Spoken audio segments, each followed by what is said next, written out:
এই রূহটা বের হয়ে যাবে। এই জন্য সে কোনো পেরেশান হবে না, চিন্তিত হবে না।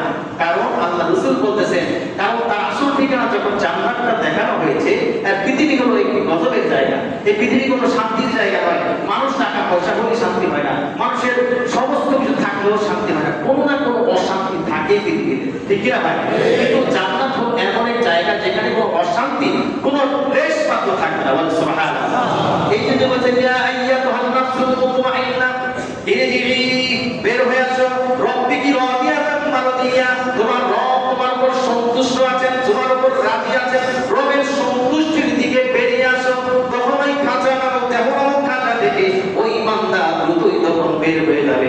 কলস থেকে পানি ঢাললে যেমনই তাড়াতাড়ি করে পড়ে যায়, তেমনি মুমিন বান্দা ওই রূহটার সাথে সাথে বের হয়ে যায়। বলে সুবহানাল্লাহ।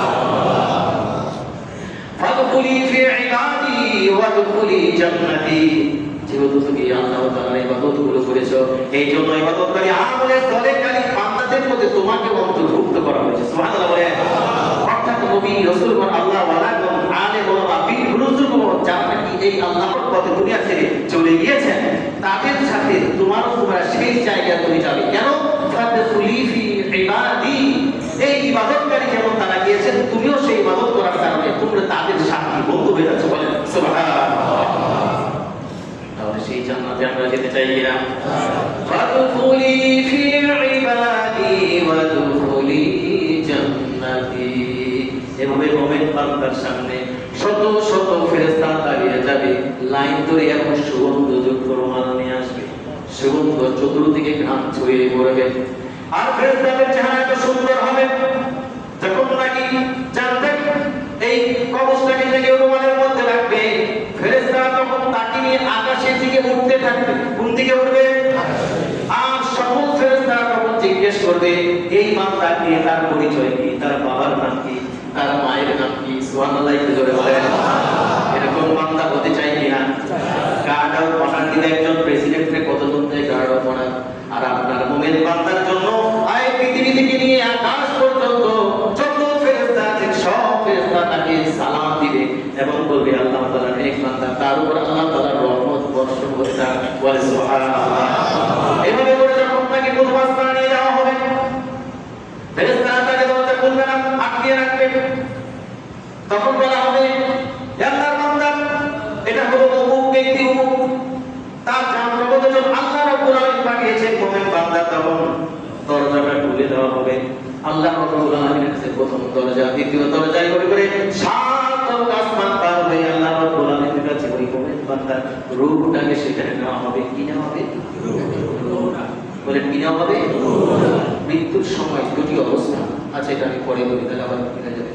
নিয়ে যাওয়ার পর আল্লাহ রাব্বুল আলামিন বলবেন, আমার এই বান্দা শুধু আমাকে রব বলে স্বীকারই করে নাই, রব বলে স্বীকার করেছে এবং রুবুবিয়াতের যেই সমস্ত কাজগুলো করলে আমি আল্লাহকে মানা হয়, রুবুবিয়াতের দায়িত্ব পালন করা হয়, আমি আল্লাহ সব ইবাদত সেই নামে করেছে, এই জন্য আমার বান্দার উপর শান্তি বর্ষিত হোক। তখন কি বলছেন আল্লাহ? আমার সাথে সবাই বলেন, মিনহা খালাকনাকুম ওয়া ফিহা নুঈদুকুম ওয়া মিনহা নুখরিজুকুম তারাতান উখরা। সুবহানাল্লাহ। আমি এই বান্দাদেরকে মাটি থেকে সৃষ্টি করেছি এবং তাদেরকে এই মাটির মধ্যে ফিরিয়ে দাও। ফেরেশতাদেরকে সেই মাটির মধ্যে আমাদেরকে ফিরিয়ে দেওয়া হয়, অর্থাৎ আমরা যেখানে কবর দেওয়া হয়, বারজাখ, এটাকে একটা আধ্যাত্মিক আলোচনা আছে, এটা আমি বলবো ইনশাআল্লাহ। আজকে তো বলতে গেলে একটু হয়ে যাবে, অনেক আধ্যাত্মিক একটা আলোচনা আছে, এই আলোচনাটা সবাই শোনা দরকার। যখন নাকি তাকে এভাবে করে ওই ফেরেশতারা তাকে গার্ড অফ অনার দিয়ে, আমার মিনহা খালাকনাকুম ওয়া ফিহা নুঈদুকুম ওয়া মিনহা নুখরিজুকুম তারাতান উখরা। সুবহানাল্লাহ। আমাদেরকে মাটি থেকে সৃষ্টি করছি, আমার বান্দারে মাটির মধ্যে কবরের মধ্যে নিয়ে যান, এই রূহটাকে আবার কবরের মধ্যে ফেরত দেওয়া হবে। তারপর তাকে ইল্লিনে এবং সিজ্জিনে, মুমিন বান্দার ইল্লিনে দেওয়া হবে, তার আমলনামাটা রাখা হবে এবং ওই কবরের মধ্যে যাত্রা পৌঁছে দেওয়া হবে। খালাকনাকুম, এরপর আমাদেরকে মাটি থেকে সৃষ্টি করেছেন, মাটির মধ্যে ফিরিয়ে দিলেন। আল্লাহ কি বলেন এরপর? তোমাদেরকে আমার কাছে আবার ফিরে আসবে। কখন যাবো? এই কবরের মধ্যে থাকাকালীন সময় তো আর যেতে পারবো না।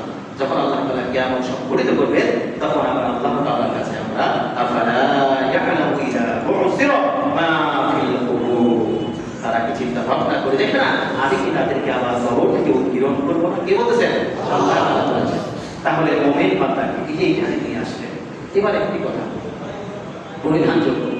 আচ্ছা বলুন তো দেখি, দেহ এবং রূহ, দেহ যা দেখা যায়, সবাই বলেন দেহ আমাদের শরীর, সবাই আমরা দেখি না?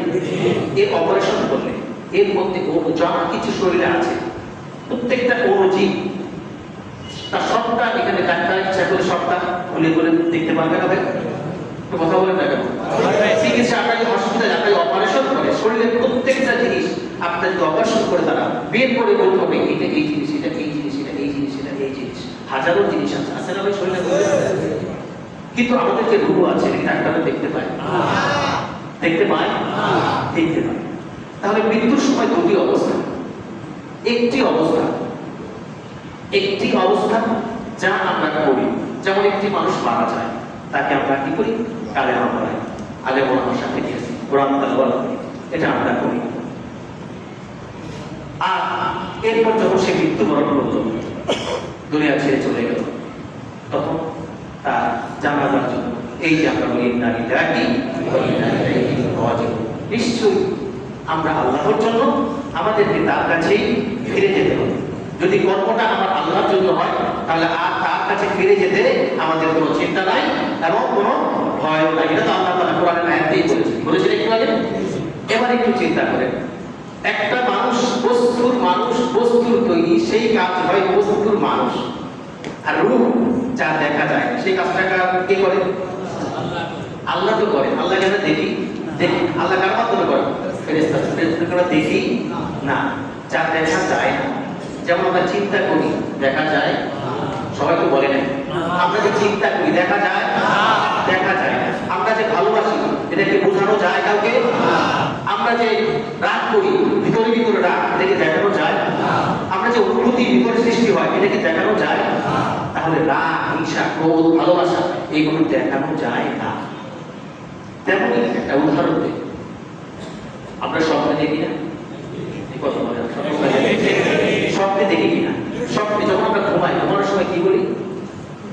আল্লাহুম্মা বিসমিকা আমুতু ওয়া আহয়া। আয় আল্লাহ, তোমার নামে মৃত্যুবরণ করলাম, আমুতু ওয়া আহয়া, আবার তোমার নামে আমরা জীবিত হব। এই যে ঘুমটা একটা মৃত্যুর মতো, বলেন কি মতো? মৃত্যুর মতো। এই জন্য আমরা দোয়া করার সময় কি বলি? আল্লাহুম্মা বিসমিকা, আয় আল্লাহ তোমার নামে মৃত্যুবরণ করলাম, আমুতু ওয়া আহয়া, এবং তোমার নামে আমরা জীবন দেব। ঘুম থেকে ওঠার পর কি বলি? আলহামদুলিল্লাহি আহয়ানা বা'দা মা আমাতানা। আল্লাহ তোমার প্রশংসা করছে, এই মৃত্যুর পর তুমি আগে আমাকে আবার পুনরায় জীবন দিতে। কথা কি বুঝতেছে? প্রতিদিন তো ঘুমান, দোয়া তো মনে করেন না। এই দোয়া না করার কারণে এই দোয়াগুলো আমার সাথে মিলতেছে না আপনাদের। এই জন্য এই দোয়াগুলো পড়ে ঘুমাইবেন। আপনার রূহটা তখন আপনার মধ্যে থাকে না, ঘুমের মধ্যে রূহটা বের হয়ে যায়। এই ঘুমের মধ্যে আপনি তখন দেখেন ভয়ানক স্বপ্ন দেখেন, আপনার সামনে পাশে একজন বসা, আপনার স্ত্রী শোয়া, কিন্তু আপনার স্ত্রীও বলতে পারবে না আপনাকে সাপ দৌড়াচ্ছে, আপনাকে বাঘে দৌড়াচ্ছে, আপনি আতঙ্কিত হয়ে যাবেন। ব্যাগ ফুলছে, আপনাকে ইচ্ছা মতো পিনানো হচ্ছে। আসলে নাই স্বপ্নের মধ্যে আমরা দেখি না? দেখি কিনা ভাই? দেখি। আবার ভালো স্বপ্ন দেখি, মনে হয় যে এমন জায়গায় গেছেন, সুন্দর জায়গা, এইখানে সবটা সময় থাকতে পারতাম। এই যে আমরা স্বপ্নে দেখি, স্বপ্নে থাকলে এই স্বপ্ন দেখা অবস্থায়, ঘুমানো অবস্থায় আপনার কানের সামনে গিয়ে যদি কেউ কোনো কথা বলে, কোনো গল্প বলে, আপনি কি শুনতে পাবেন? কথা কিন্তু সবাই বুঝে নাই। আপনার ঘুমের অবস্থায় আপনার কানের কাছে গিয়ে কেউ যদি কোনো গল্প করে, আপনি কি সেটা শুনতে পাবেন? শুনতে পাবেন না। আপনার কানের কাছে গিয়ে শুনতে পাবেন না। তেমনি আপনার চোখটা এরকম যদি আঙ্গুল দিয়ে এরকম খুলে যদি এরকম কেউ ধরে, আপনি যখন ঘুমের মধ্যে আপনি কি দেখতে পাবেন? তার মানে হলো এই কানটা হলো শোনার মাধ্যম। বলেন কি? কানটা হলো শোনার মাধ্যম। আর চোখটা হলো দেখার মাধ্যম। তার মানে আমরা দেখি মনে মনে, চিন্তা করি মনে মনে, ভালোবাসি মনে মনে, এই সমস্ত মনে মনে যা কিছু করি, স্বপ্নের মধ্যে যা করি, এই সবটাই হলো রূহের জগতের কাজ। সুবহানাল্লাহ। বুঝেন নাই? সবাই বুঝেন নাই? অর্থাৎ একটি কাজ হলো আপনাকে মারা গিয়েছেন, ইন্তেকাল করেছেন, লাশ নিয়ে দাফন করানো হচ্ছে, কাফন করানো হচ্ছে, জানাজা হচ্ছে, এরপর কবরস্থ করা হচ্ছে। এটা হলো বস্তু, আমরা এটা দেখতে পাই। আরেকটি কাজ করতেছেন ফেরেশতারা, আরেকটি কাজ ফেরেশতারা। তারা আসবে, তার মৃত্যু হবে, তার রূহটাকে নিয়ে যাবে, রূহটাকে নিয়ে তারা কি করবে? তাকে সান্ত্বনা দিবে, সান্ত্বনা দিয়ে দিয়ে তার রূহটা কবজ করবে, কবজ করে আস্তে আস্তে আকাশের দিকে যাবেন, যেতে যেতে আল্লাহ তাআলার কাছে যাবেন। আল্লাহ তাআলা ওই রূহটাকে দেখে বলবেন, আমার পবিত্র আত্মা যাও, দেখি আমি মাটি থেকে সৃষ্টি করেছি, এই মাটির মধ্যে নিয়ে যাও। ওইখানে কি তার শরীর আছে? শরীর আছে?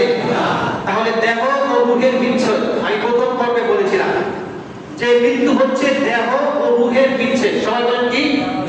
অর্থাৎ দেহের কাজ একটা বস্তুবাদী হচ্ছে, আর রূহের কাজ ফেরেশতারা করতেছেন, আল্লাহ তাআলা তার মোমেন বানাতে দিল। বলেন সুবহানাল্লাহ।